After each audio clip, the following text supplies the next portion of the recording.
All right, let's talk about something that sounds super simple but is actually, well, pretty profound. We're diving into the power of helpfulness. It's a quality I think we all agree is important, right?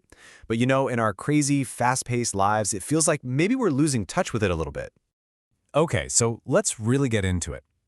To understand why being helpful is so crucial right now, we kind of have to take a step back and see how our whole relationship with the idea has changed over time.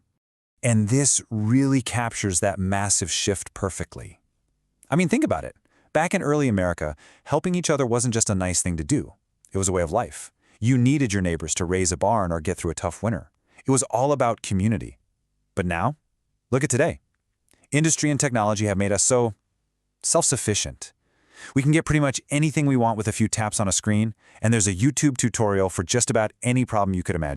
So that leads to a really important question, doesn't it? As we've gained all this independence, what have we lost along the way? Has it come at the cost of those real human connections that used to hold our communities together? That big shift from we to me can leave us feeling surprisingly isolated, even when we're technically more connected online than ever before. So all of this kind of forces us to redefine what we're even talking about when we say helpfulness, because it's not just about big heroic acts. It's something much, much deeper than that.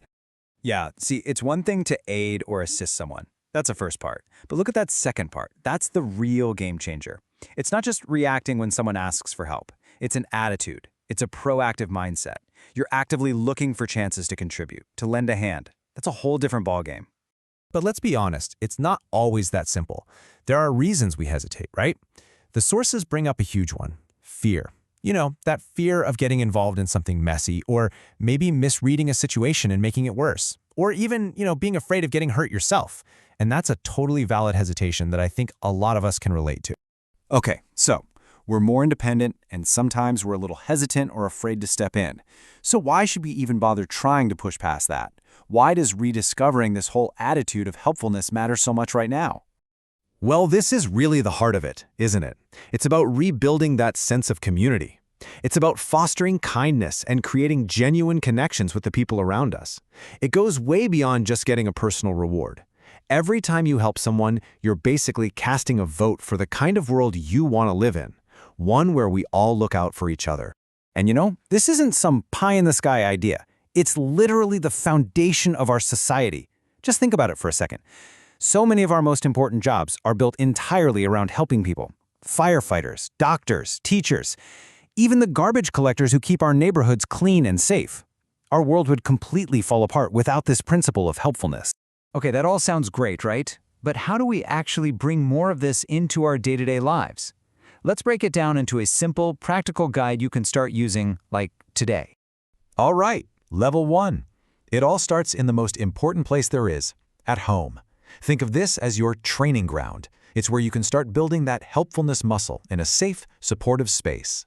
And we're not talking about huge, dramatic gestures here. It's the simple stuff. Holding a door open for someone in your family, offering to carry something heavy without being asked, pitching it on chores, even just asking, "Hey, can I get you a drink?"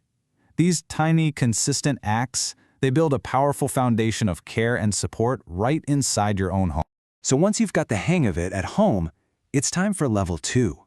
We start to expand that circle of helpfulness outward into our community with our neighbors. And here are just a few ideas to get you thinking. I mean, look at the range here. It can be as simple as helping a neighbor out with some yard work. Or you could get more organized and start a food drive. Maybe you could visit a retirement home or tutor a kid who's struggling. The point isn't exactly what you do. The key is that you're just looking for the chance to pitch in. And this is where it gets really powerful, because none of these actions happen in a vacuum. You're actually starting a ripple effect.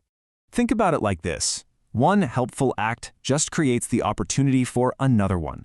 When you help someone, you're not just solving that one little problem. You might just inspire them to pay it forward and help someone else. You're making your community feel a tiny bit safer, a little kinder, a little more connected. Your one small action becomes a link in a much, much bigger chain of good. So that leaves us with a final thought, a personal question for you to take with you.